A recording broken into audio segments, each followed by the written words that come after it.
Bismillahirrahmanirrahim. Today's topic of discussion is pulmonary system past UQ. तो pulmonary system से 7 MCQ और एक SCQ आता है। टोटल 12 नंबर का एग्जाम होता है। pulmonary system के अंदर जो सवाल आता है ज़्यादातर obstructive lung disease से आता है। obstructive lung disease आपने पढ़ना है। रिस्ट्रक्टिव लंग डिजीज़ है ये आपने पढ़ना है। ऑब्स्ट्रक्टिव लंग डिजीज़ और रिस्ट्रक्टिव लंग डिजीज़ इनको आप सेपरेट करते हैं स्पायरोमीटर की फाइंडिंग में।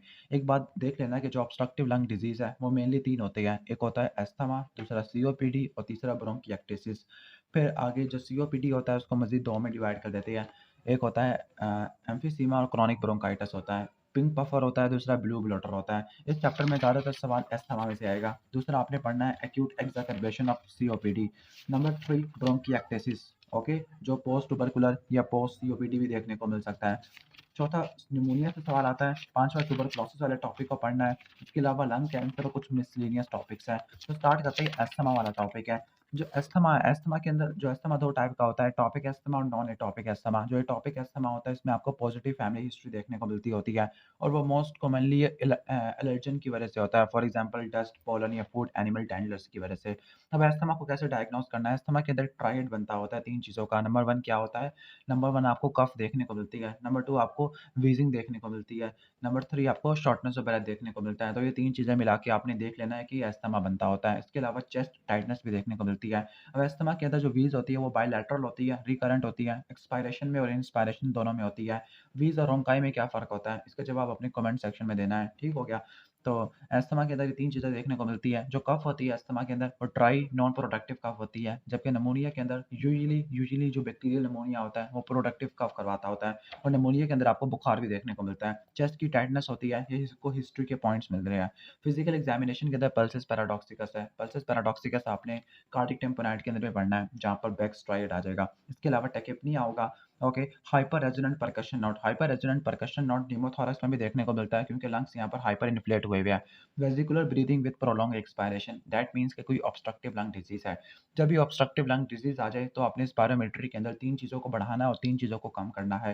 3 चीज़ें कौन सी बढ़ती होती है स्पायरोमेट्री के अंदर? अब चूंकि ये ऑब्स्ट्रक्टिव लंग डिजीज है, ऑब्स्ट्रक्टिव लंग डिजीज के अंदर मसला एक्सपायरेशन के अंदर बड़ा होता है।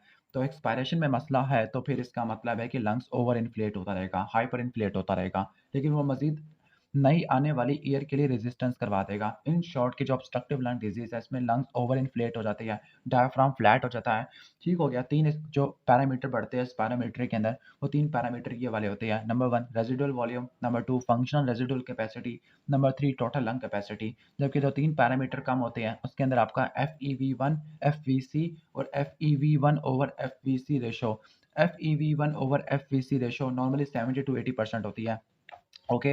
अगर ये डिक्रीज हो गई है 70 से या 80% से वैसे कम हो गई है तो ये ऑब्स्ट्रक्टिव लंग डिजीज है जिसके अंदर अस्थमा आपके आ जाती है, ब्रोंकिएक्टिसिस, सीओपीडी आ जाता है, सीओपीडी में एक्यूट क्रॉनिक ब्रोंकाइटिस एम्फीसीमा हो जाता है। अगर ये नॉर्मल या इंक्रीज है तो डेट मीन्स क्या है, ये रिस्ट्रिक्टिव लंग डिजीज है। तो आपको मैंने बहुत अच्छे तरीके से बता दिया कि अस्थमा के अंदर कैसे आपने इसको डायग्नोस करना होता है। और फिजिकल एग्जामिनेशन भी आपको मैंने आज सारा एक्सप्लेन कर दिया। इंस्पायरेटरी ब्रोंकाई भी आपको देखने को मिल सकते होते हैं, ठीक हो गया। तो जो वीस वो वाली साउंड होती है, म्यूजिकल साउंड होती है जो आपको हिस्ट्री में मिलती होती है, यानी आपको ऐसे सुनाई देती है, जबकि जो रोंकाई होता है वो आपको स्टच से मिलेगा। अब इसके बाद जो अस्थमा की जो सीवियर इमरजेंसी फॉर्म है उसको बोलते हैं स्टेटस अस्थमैटिकस।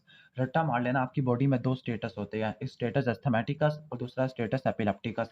तो जो एक्यूट सीवियर अस्थमा है उसको हम बोलते हैं स्टेटस अस्थमैटिकस। इसका मतलब ये होता है कि किसी पेशेंट में अस्थमा ऑलरेडी डायग्नोस हो चुका है लेकिन उसमें सिम्पटम बहुत ज़्यादा सीवियर हो रहे हैं। कौन से 3 सिम्पटम बताए थे आपको मैंने? शॉर्टनेस ऑफ ब्रेथ, जिसको रिस्पिरेटरी डिस्ट्रेस, डिस्निया, जो मर्जी आप कह लो, ओके, रिस्पिरेटरी डिफिकल्टी है। दूसरा क्या था, आपको 20 बताया था और तीसरा आपको मैंने क्या बताया था?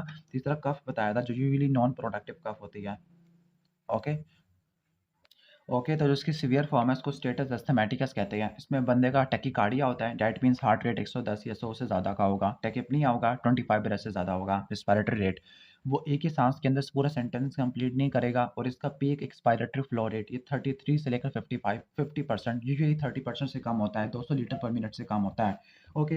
अब हम नेक्स्ट क्वेश्चन पढ़ना शुरू कर देते हैं। सबसे पहला अस्थमा के ट्रिगरिंग फैक्टर पूछ रहा है। तो अस्थमा के जो ट्रिगर्स होते हैं, नंबर 1 इनहेल्ड एलर्जन है, नंबर 2 एयर पोल्यूशन है जिसमें इरिटेंट गैसेस होती है, नंबर 3 स्मोकिंग है, नंबर 4 ड्रग्स की वजह से हो सकता है। अब कौन सी ड्रग है? ओके, BAP, बाप से रट्टा मारना है, बीटा ब्लॉकर, एस्पिरिन और पिल्स आ जाती है। और कुछ फिजिकल फैक्टर है, एक्सरसाइज की वजह से, स्पेसिफिकली कोल्ड वेदर के अंदर और इमोशनल स्ट्रेस की वजह से होता है, ओके, अब अस्थमा के अंदर होता है कि जो एयरवे होती है वो तंग हो जाती है। दैट मीन्स कि अगर आपने डिस्निया को ठीक करना है, रिस्पिरेटरी डिफिकल्टी को ठीक करना है, ऑब्स्ट्रक्शन को, ब्रोंकोस्पाज़म को कम करना है, तो आपने ब्रोंकोडायलेशन करवानी है। ब्रोंकोडायलेशन सिम्पैथेटिक स्टिमुलेशन करवाती है। दैट मीन्स साबा लाबा इस्तेमाल करोगे तो वो ब्रोंकोडायलेशन प्रोवाइड करती है। लेकिन अगर मेथाकोलिन इस्तेमाल करोगे तो मेथाकोलिन क्या करती है, पैरासिम्पैथेटिक नर्वस सिस्टम को स्टिमुलेट करती है। तो अगर बीटल नट खाएगा कोई बंदा तो वह अस्थमा को एग्रेवेट कर देता है। क्यों? क्योंकि बीटल नट के अंदर एक केमिकल होता है, उसका नाम है एरिकोलिन है। एरिकोलिन मेथाकोलिन वाला है और हमने पढ़ना है कि जो अस्थमा और सीओपीडी इन दोनों को डिफरेंशिएट कौन सा टेस्ट करता होता है, वो होता है मेथाकोलिन चैलेंज टेस्ट। क्यों? क्योंकि अस्थमा एक रिवर्सिबल डिजीज़ है, सीओपीडी इरिवर्सिबल डिजीज़ है। तो जो मेथाकोलिन देने के बाद अगर एफईवी1 कम हो जाती है, एक्सपायरेटरी वॉल्यूम कम हो जाता है, दैट मीन्स अस्थमा है। अगर कोई चेंज नहीं आता, दैट मीन्स सीओपीडी है। उम्मीद है कि आपको समझ आ गया होगा। ट्रिगरिंग फैक्टर इनहेल्ड एलर्जन होता है। नंबर 2 एयर पोल्यूशन जिसमें इरिटेंट गैसेस है। नंबर 3 स्मोकिंग है। नंबर 4 ड्रग्स बता दिया और number 5 physical factor exercise induce asthma. अब इसके बाद एक बात देख लेना, अस्थमा की दो तरह की मैनेजमेंट पढ़नी है, एक सिक्योर सीवियर अस्थमा की मैनेजमेंट है और एक सिंपल जो अस्थमा हुआ हुआ है उसकी मैनेजमेंट है। अब उसके अंदर क्या करना है, जो उसके एलर्जिक फैक्टर एलर्जेंस है उसको वाइड करना है। नंबर 2 रिस्क फैक्टर को वाइड करना है जो कि एक्साकर्बेशन करवा देते हैं, एक्यूट सीवियर अस्थमा करवा देते हैं। नंबर 3 डिसेंसिटाइजेशन है। जो मेन ट्रीटमेंट पढ़ना है आपने वो है फार्माकोथेरेपी। अब फार्माकोथेरेपी के अंदर 5 स्टेप्स होते हैं, स्टेप बाय स्टेप आपने ड्रग ऐड करनी होती है। सबसे पहले आप साबा से काम चलाते हैं, साबा में साल्ब्यूटामोल आती है और टर्ब्यूटेलिन आती है। स्टेप 2 के अंदर क्या होता है, स्टेप 2 के अंदर साबा के साथ आपने ऐड करना है लो डोज इनहेल्ड कोर्टिकोस्टेरॉइड जिसमें बेक्लोमेथासोन और मोमेटासोन आ जाएगा। स्टेप 3 के अंदर क्या होता है, स्टेप 3 में आपने साबा के साथ क्या ऐड करना है, ठीक हो गया? ओके, साबा के साथ आपने लो डोज इनहेल्ड कोर्टिकोस्टेरॉइड के साथ लाबा भी ऐड कर देना है, यानी स्टेप 3 में लाबा ऐड हो जाएगा। स्टेप 4 के अंदर क्या होता है, स्टेप 4 के अंदर आपने क्या करना है, इनहेल्ड कोर्टिकोस्टेरॉइड की डोज को आपने बढ़ा देना होता है। और स्टेप 5 के अंदर क्या होता है, हाई डोज इनहेल्ड कोर्टिकोस्टेरॉइड लाबा और साथ आपने ओरल कोर्टिकोस्टेरॉइड ऐड करने हैं, फॉर एग्जांपल प्रेडनिसोलोन। और साथ आप एंटी आईजीई मोनोक्लोनल एंटीबॉडी ओमेलिज़ुमाब देते हैं और फिर आपने स्टेरॉइड की डोज को 25 टू 50% तक कम करना है हर 3 महीनों के बाद। तो क्या होता है, सबसे पहले साबा ऐड किया, फिर low dose inhale corticosteroid add किया, फिर लाबा ऐड किया, मीडियम डोज किया और फिर आखिर में ओरल स्टेरॉइड ऐड किया प्रेडनिसोलोन। फिर इसके बाद ब्रोंकियल थर्मोप्लास्टिक है जो कि इन्वेसिव प्रोसीजर होता है और अगर एक्सरसाइज इंड्यूस्ड है तो इसमें साबा और क्रोमाइलिन इस्तेमाल करते हैं। अब इन्वेस्टिगेशन आ जाते हैं। अस्थमा का जो डायग्नोसिस होता है वो क्लिनिकली होता है। अब इसका जो क्लिनिकल डायग्नोसिस कैसे बनाते हैं, नंबर 1 आपको हिस्ट्री मिलेगी, नंबर 2 आपको क्या मिलेगा, नंबर 2 आपको बताया था कि ब्रोंकोडायलेशन के बाद क्या होता है, एफईवी1 ओके बढ़ना शुरू हो जाएगी, मतलब ऑब्स्ट्रक्शन ठीक हो जाएगी। नंबर 2 एफईवी1 कम हो जाएगी जब एक्सरसाइज करेंगे और नंबर 3 क्या होगा, डायurnal वेरिएशन देखने को मिलती है। तो अगर ब्रोंकोडायलेटर लिया, स्पेसिफिकली साबा लिया और साबा लेने के बाद 12% से ज़्यादा बढ़ गई है, स्पेसिफिकली डायग्नोसिस को बनाने के लिए 15% चाहिए, तो ये एक पॉइंट आ जाएगा। नंबर 2 20% से ज़्यादा की डायurnal वेरिएशन होनी चाहिए। अब डायurnal वेरिएशन के लिए 3 या 3 से ज़्यादा दिन चाहिए और 2 हफ्तों के लिए। ओके, ठीक हो गया, इसको रट्टा मार लेना आप। और तीसरा एफईवी1 15% से ज़्यादा डिक्रीज़ होने चाहिए आफ्टर 6 मिनट ऑफ एक्सरसाइज, तो ये इसका डायग्नोस्टिक क्लिनिकल पैरामीटर होता है। बाकी आप क्या कराओगे, पीक एक्सपायरेटरी फ्लो रेट जो कि कम देखने को मिलेगा, एबीजी रिस्पिरेटरी एसिडोसिस या एल्किलोसिस, अगर डिस्निया हो रहा है तो रिस्पिरेटरी एल्किलोसिस वगैरह आपको देखने को मिल सकता है। चेस्ट एक्सरे जिसमें हाइपर इन्फ्लेशन, फ्लैटन डायफ्राम देखने को मिलेगा। ट्रीटमेंट के अंदर आ जाते हैं, ठीक हो गया। ओके, अब management of acute severe asthma का पूछ रहे हैं। ओके, ये मेन किसकी मैनेजमेंट पूछ रहे हैं, एक्यूट सीवियर अस्थमा की। तो क्लिनिकली आपने डायग्नोस बना लिया, बाकी ट्रीटमेंट क्या है। ओके, अब जब भी कोई इमरजेंसी होती है आपने एबीसी को रिससिटेट जरूर करना होता है। नंबर 2 आपने ऑक्सीजन सैचुरेशन बढ़ानी है, कंसंट्रेशन देनी है 92% से। नंबर 3 आपने साबा इस्तेमाल करना होता है, ड्रग और चॉइस आपकी साबा होती है, नेबुलाइजर से दोगे। नंबर 4 आपने सिस्टमिक ग्लूकोकॉर्टिकॉइड इस्तेमाल करवाने हैं लाइक ओरल प्रेडनिसोलोन या आईवी हाइड्रोकॉर्टिसोन। इसके अलावा अमाइनोफाइलिन देना है, कार्डिक मॉनिटरिंग करनी है, आईवी फ्लूइड्स देने हैं, पोटेशियम सप्लीमेंट देना है क्योंकि साबा लेने की वजह से हाइपोक्लीमिया हो जाता है, मैग्नीशियम देना ब्रोंकोडायलेटर होता है, एंटीबायोटिक इन्फेक्शन वगैरह के लिए। इसके बाद अगर इंप्रूव नहीं हो रहा तो एंडोट्रैकियल ट्यूब मैकेनिकल वेंटिलेशन देंगे। तो क्या मैनेजमेंट है एक्यूट सीवियर अस्थमा का, एबीसी मेंटेन किया, ऑक्सीजन दिया, इसके अलावा हाई डोज साबा आपने दिया, हाई डोज इनहेल्ड, ठीक हो गया, साबा दिया, फिर आपने सिस्टमिक ग्लूकोकॉर्टिकॉइड दिया, आईवी माइनोफाइलिन, आईवी फ्लूइड्स आ गया। Okay, potassium supplement, magnesium, antibiotic आ जाएगा। इसके बाद नेक्स्ट क्वेश्चन की तरफ आ जाते हैं। शॉर्टनेस ऑफ ब्रेथ है, ड्राई कफ है फॉर 2 वीक्स, ओके, जो कि आहिस्ता आहिस्ता बढ़ रही है। फैमिली हिस्ट्री टॉपिक डर्मेटाइटिस की है, दैट मीन्स कि ये टॉपिक एलर्जिक अस्थमा है। डायग्नोसिस ऑलरेडी एक्सप्लेन कर चुका हूँ। एफईवी1 को 12% से बढ़ना चाहिए या 15% कम होना चाहिए या 20% का डायurnal वेरिएशन है। इसके बाद नेक्स्ट है non productive cough, visit dyspnoea है, 2 प्रीवियस स्लीपलेस नाइट है। ओके, तो ये सिनेरियो वन सेकंड किसका सारा आ रहा है, अस्थमा का। अस्थमा के ऑलरेडी आपको सारे पॉइंट्स बता दिए हैं। अब इसकी इन्वेस्टिगेशन लिखी हुई है, इसका डायग्नोसिस मेनली हिस्ट्री के पॉइंट्स पे होता है, डायग्नोस्टिक होता है। बाकी इमेजिंग के अंदर एक्सरे चेस्ट कराओगे, इसमें क्या मिलेगा, हाइपर इन्फ्लेटेड या हाइपर ल्यूसेंट लंग होगा, फ्लैटेड डायफ्राम होगा। स्पायरोमेट्री में वही पॉइंट्स है कि क्या होगा। ओके, ठीक हो गया। स्पायरोमेट्री में FEV1 ओवर FVC रेशो कम होगी, इससे सब चीज़ें कम होगी और 15% की इंप्रूवमेंट आएगी आफ्टर ब्रोंकोडायलेटर। ओके, और मेथाकोलिन चैलेंज टेस्ट है, उसमें FEV1 20% कम हो जाती है। ओके, हमने ऑलरेडी मेथाकोलिन वाला यहाँ पर पढ़ लिया था, वैसे नहीं पढ़ा नहीं था। ओके, आप बता दिया आपको। इसके बाद एलर्जिक स्टेटस को मेजर करने के लिए CBC में इओसिनोफिलिया, सीरम में पेरिऑक्सिन के लेवल बढ़ जाएगा इओसिनोफिलिया को शो करने के लिए। स्किन प्रिक टेस्ट करेंगे बाय इंजेक्शन ऑफ एलर्जन और सीरम IG लेवल बढ़ जाएगा। बाकी जो स्पुटम एग्जामिनेशन है, इसमें 3C मिलते हैं, Curschmann spiral, Charcot Leyden crystal, Creola body और ABG के अंदर हाइपोक्सी और हाइपर कार्बी आपको देखने को मिलेगा ऑब्स्ट्रक्शन की वजह से। ठीक हो गया। ओके, इसके बाद नेक्स्ट सिनेरियो है, नेक्स्ट सिनेरियो में वही सब चीज़ें दे रहा, कोई नई चीज़ यहाँ पे नहीं पूछी हुई। अब important test for prognosis of asthma, तो इंपॉर्टेंट टेस्ट कौन सा होता है, स्पायरोमेट्री होता है। स्पायरोमेट्री में FEV1 over FVC ratio, peak expiratory flow rate आपको देखने को मिलेगा। FEV1 क्या होती है, कम होती है, 15% इंप्रूवमेंट मिलेगी FEV1 ओवर या पीक एक्सपायरेटरी फ्लो रेट में कितनी कब होगी, जब ब्रोंकोडायलेटर लेंगे। ओके, ऑलमोस्ट ये अस्थमा वाला टॉपिक हो जाएगा। ओके, अब इसके बाद इंटरप्रिटेशन है। अब यहाँ पे देखो CO2 बढ़ा हुआ है, 40 होता है और ये कम हुआ है 92 तक आपको देखने को मिलता होता है। ओके, अगर CO2 बढ़ जाए और PaO2 कम हो जाए, यानी हाइपोक्सिया हो जाए और हाइपर कार्बिया हो जाए या हाइपर कैप्निया हो जाए, उसको टाइप 2 रिस्पिरेटरी फेलियर कहते हैं। टाइप 1 के अंदर सिर्फ ऑक्सीजन कम होती है, CO2 नॉर्मल या ज़्यादा नॉर्मल या डिक्रीज होती है, तो वो टाइप 1 होता है, वैसे यहाँ पे लिखा हुआ है हाइपोक्सिया और वाला। ठीक हो गया, ऑलरेडी एक्सप्लेन कर चुका हूँ। अब कौन सा थेरापेटिक मैनूवर परफॉर्म करेंगे। ओके, असिस्टेड वेंटिलेशन, यानी वेंटिलेशन को असिस्ट करेंगे। For example by level positive airway pressure देंगे, बिपाप देंगे ताकि कार्बन डाइऑक्साइड को निकाले, जिसको नॉन इन्वेसिव वेंटिलेशन कहते हैं।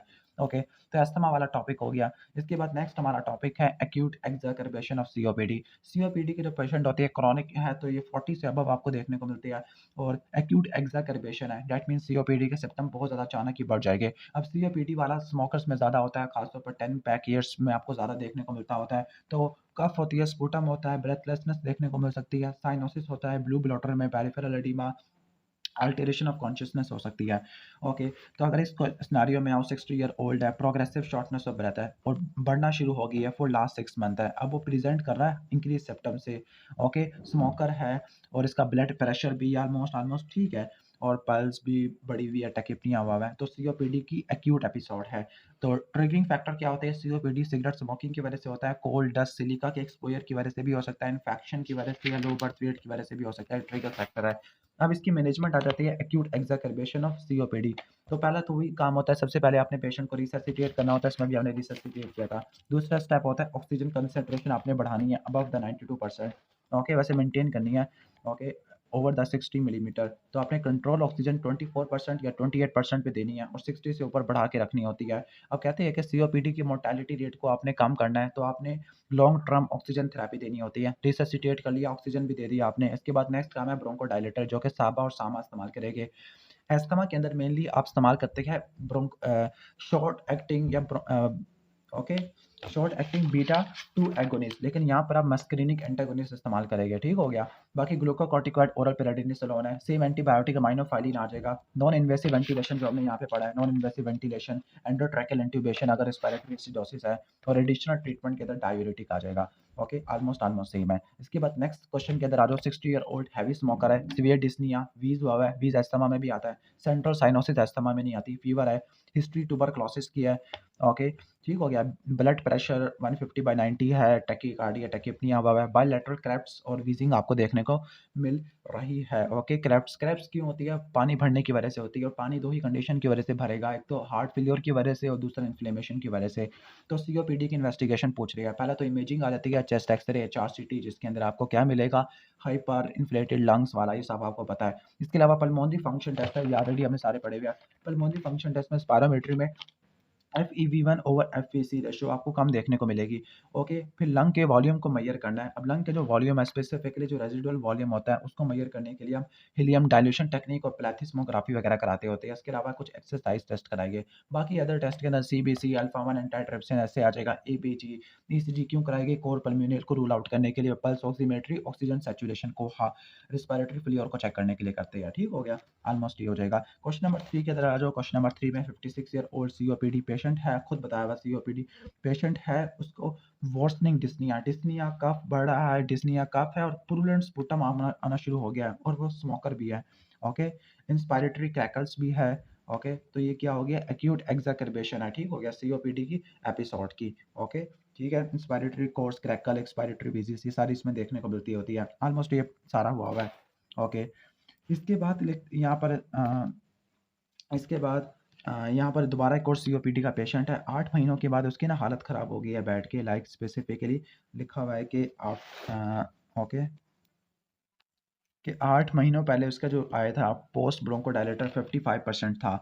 ओके, अब जो पोस्ट ब्रोंकोडायलेटर 55% था, अगर 50 से लेकर 79% के अंदर आपको देखने को मिले FEV1, ठीक हो गया। ओके, तो इसका मतलब वो कौन सा स्टेज 2 के अंदर आता है। ये कौन सी क्लासिफिकेशन यूज़ की हुई है इन्होंने? वैसे नाइस लिखा हुआ है, गोल्ड क्लासिफिकेशन होती है। ओके, ठीक हो गया। Okay, on the basis of severity, like यहाँ पे लिखा हुआ है, अगर जो FEV1 है आपने पहाड़ा रट्टा मारना है, वो है उसका 30-20-30। ओके, पहले 30 होगा, फिर आपने 20 ऐड करना है, 30 टू 49। 30 से कम है FEV1। ओके, बाकी FEV1 ओवर FVC रेशियो हमेशा 70% से नीचे होगी। अगर FEV1 30 से कम है, that mean very severe COPD है। अगर 30 टू 49 है, दैट मीन सीवियर है। 50 टू 79 है, यानी 30 आपने दोबारा ऐड किया है, मॉडरेट आ जाएगा। और 80 या 80 से ज़्यादा तो वो माइल्ड COPD है। और तो इसमें क्या हुआ? एक्यूट एक्सारबेशन ऑफ COPD है। ओके, ठीक हो गया। बाकी 16-17 मिनट की वीडियो बन गई है और बाकी इस चैप्टर में काफ़ी सारा रहता होता है। ओके, तो ब्रोंकिएक्टेसिस वाला टॉपिक कर लेते हैं। ओके, चलो ब्रोंकिएक्टेसिस को फिनिश कर लेते हैं। ब्रोंकिएक्टेसिस वाला सुपर इम्पोज क्रॉनिक इन्फेक्शन की वजह से होता है, खासतौर पर TB के बाद होता है। इसमें क्या होता है? इसमें डेली परसिस्टेंट प्रोडक्टिव कफ होती है। उसकी निशानी है कि इसमें कोपियस स्पूटम आता है, बहुत ज़्यादा कोपियस स्पूटम होता है, फुल स्मेलिंग होता है, एक्यूट हिमोप्टाइसिस भी देखने को मिल सकती होती है। ओके, तो क्रॉनिक कफ है, प्रोडक्टिव है। ओके, पल्मोनरी ट्यूबरक्लोसिस की हिस्ट्री है और इसमें भी क्लबिंग होती है। ये one of the respiratory disease है जिसमें क्लबिंग होती है। ओके, बाकी क्लबिंग कौन कौन से डिजीज में होती है वो हम बाद में जाके पढ़ लेंगे। ओके, ठीक है, तो ESR भी बढ़ा हुआ है क्रॉनिक इन्फ्लेमेशन का, तो ये पोस्ट ट्यूबरकुलर ब्रोंकिएक्टेसिस होता है। अब इमेजिंग के अंदर क्या कराएंगे? पहले हम इमेजिंग करवाते होते हैं वैसे रिस्पिरेटरी डिजीज के अंदर, लाइक आपने हर जगह पढ़ लिया होगा। एक्सरे चेस्ट कराएंगे तो उसके अंदर क्या होगा? एयरवे की दीवारें मोटी हो जाएगी, cystic bronchiectasis abscess spaces create होगी, सिस्टिक ब्रोंकिएक्टिक स्पेसिस, और न्यूमोनिक कंसोलिडेशन होगी। HRCT इन्वेस्टिगेशन और चॉइस होता है। ओके, इसके बाद assessment of ciliary function, ciliary function को चेक करने के लिए, क्योंकि ये immotile ciliary syndrome Kartagener's syndrome की वजह से हो सकता है, तो सैकरीन टेस्ट करेंगे। अगर 20 मिनट से ज़्यादा का है तो सिलिया फारिक हो गया है, बायोप्सी कर सकते हैं, इलेक्ट्रॉन माइक्रोस्कोपी है। बाकी स्पूटम का कल्चर है। पल्मोनरी फंक्शन टेस्ट कराएंगे, स्पायरोमेट्री, तो इसमें वही चीज़ें मिलेगी, पीक एक्सपायरेटरी फ्लो रेट कम है, FEV1 कम है, FVC कम है, रेशियो भी कम हुई पड़ी है। ट्रीटमेंट के अंदर आ जाते हैं। ट्रीटमेंट में सबसे पहले फिजियोथेरेपी है, क्योंकि पेशेंट ऑलरेडी वीक हुए होते हैं, उनका स्पूटम निकालना भी बड़ा मसला आ रहा होता है, तो पोस्चुरल ड्रेनेज करवाते हैं। पॉजिटिव एक्सपायरेटरी प्रेशर मास्क लगाएंगे और mechanical oscillatory device Flutter valve इस्तेमाल करेंगे। मेडिकल एंटीबायोटिक ट्रीटमेंट में आप सिप्रोफ्लॉक्सासिन या सेफ्टाजिडिम इस्तेमाल करेंगे, सूडोमोनास को टारगेट करेंगे। हेमोप्टोसिस को ठीक करने के लिए आप क्या करते हैं? परक्यूटेनियस इम्बोलाइजेशन करते हैं ब्रोंकियल सर्कुलेशन का, क्योंकि वहीं से हेमोप्टोसिस हो रहा है। और सर्जिकल ट्रीटमेंट के अंदर आप ब्रोंकिएक्टिक एरिया को निकाल दोगे, खासतौर पर अगर यूनिलैटरल डिजीज और पार्टिकुलर लोब को इन्वॉल्व कर रहा हो। ओके, तो ऑलमोस्ट नेक्स्ट सिनेरियो में वही कोर्स क्रैपिटेशन वगैरह लिखी हुई है, क्लबिंग वगैरह लिखी हुई है, क्लबिंग है, कोपियस स्पूटम है, सारी आपको ब्रोंकिएक्टेसिस में देखने को मिलती है। इन्वेस्टिगेशन आपको बता दी है, इमेजिंग, सिलेरी फंक्शन को चेक करना, sputum, pulmonary function test. Treatment में फिजियोथेरेपी, मेडिकल में सिप्रोफ्लॉक्सासिन, हेमोप्टोसिस को ठीक करना है परक्यूटेनियस इम्बोलाइजेशन से, और सर्जिकल ट्रीटमेंट करना होता है। इसके बाद नेक्स्ट जो लास्ट टॉपिक है हमारा वो नमूनिया, नमूनिया को फिनिश करते हैं। बाकी TB को नेक्स्ट चीज़ों को हम अगली वीडियो में कवर कर लेंगे। तो नमूनिया वाला स्टार्ट करते हैं। नमूनिया के अंदर क्या होता है? नमूनिया यूजुअली बैक्टीरिया की वजह से होता है, तो उसमें हाई ग्रेड फीवर देखने को मिलता है, साथ चिल्स, राइगर भी देखने को मिलते हैं। Initially dry cough, dry painful होती है, लेकिन वो म्यूकोपुरुलेंट स्पुटम में कन्वर्ट हो जाती है। प्लूरैटिक चेस्ट पेन होता है और निमोनिया में कंसोलिडेशन होती है ना, तो परकशन और डल आपको देखने को मिलेगा और इसमें भी आपको क्रैकल्स देखने को मिलेगी इन्फ्लेमेशन की वजह से, क्रैकल्स या क्रैप्स। ठीक हो गया? तो सिनेरियो पढ़ लो, फीवर विद राइगर है, चेस्ट पेन है, पुरुलेंट स्पुटम है, हेमोप्टाइसिस की 2 एपिसोड है, कन्फ्यूज़्ड है, कन्फ्यूज़। अब कन्फ्यूज़्ड वाला हम यूज़ करेंगे। अब ऐसा होता है कि वह कन्फ्यूज़्ड क्यों होता है? क्योंकि निमोनिया में सेप्सिस होता है, सेप्टिसीमिया होता है, एक्यूट रीनल फेल्योर होता है, जिसकी वजह से आपको प्रोडक्ट देखने को मिलते हैं, blood urea nitrogen creatinine, nitrogenous waste product. वो आगे अ, एन्सेफलोपैथी वगैरह करवा सकते होते हैं, कुछ टॉक्सिक प्रोडक्ट होते हैं। ओके, टेम्परेचर बढ़ा हुआ है, ओके, सब चीज़ें देख लो, अब टैकीकार्डिया हुआ है, यानी सेप्टिक शॉक में गया हुआ है, ओके, ब्रोंकियल ब्रीदिंग है और कोर्स क्रेपिटेशन है, तो डायग्नोसिस क्या है? ओके, निमोनिया आ जाएगा, स्पेसिफिकली बैक्टीरियल निमोनिया या लोबार निमोनिया वगैरह भी कह सकते हो। तो मैनेजमेंट प्रोटोकॉल क्या होगा? पेशेंट को आपने आईसीयू में डालना है, बिकॉज़ कर्व स्कोर क्या है? 3 से ज़्यादा है, स्पेसिफिकली कर्व स्कोर इस केस में 4 है। अब कर्व स्कोर क्या होता है? CURB, okay, curve. सी से है कन्फ्यूजन, कन्फ्यूजन है तो 1 पॉइंट आ गया। आगे RR, रिस्पिरेटरी रेट अगर 30 से ज़्यादा है, 1 और पॉइंट आ गया। नेक्स्ट है कर्ब, ओके, यू से यूरिया आता है जो यहाँ पे नहीं दिया हुआ, ठीक हो गया। आर से रिस्पिरेटरी रेट आ जाएगा, वो भी आ गया। ओके, बी आ गया, बी बी क्या है? ब्लड प्रेशर, वो भी आ गया। और लास्ट में एज है। अगर कर्व स्कोर 3 से ज़्यादा हो तो आपने क्या करना होता है? आईसीयू में मैनेज करना होता है, अदरवाइज ओपीडी में आपने करना होता है। ओके, तो वो कौन सी इन्वेस्टिगेशन है जिससे आपको निमोनिया की सीवियरिटी का पता लगेगा? यूरिया 7 मिलीमोल से ज़्यादा होना चाहिए, हाइपोनेट्रीमिया, एल्ब्यूमिनीमिया, बैक्टीरियमिया, और या तो डब्ल्यूबीसी ज़्यादा हो या बहुत कम हो। अब निमोनिया की कॉम्प्लिकेशन क्या होती है? निमोनिया की जो मोस्ट कॉमन कॉम्प्लिकेशन है, जहाँ पे निमोनिया होता है उसी जगह पे पानी इकट्ठा हो जाएगा, जिसको बोलते हैं पैरानिमोनिक इफ्यूजन।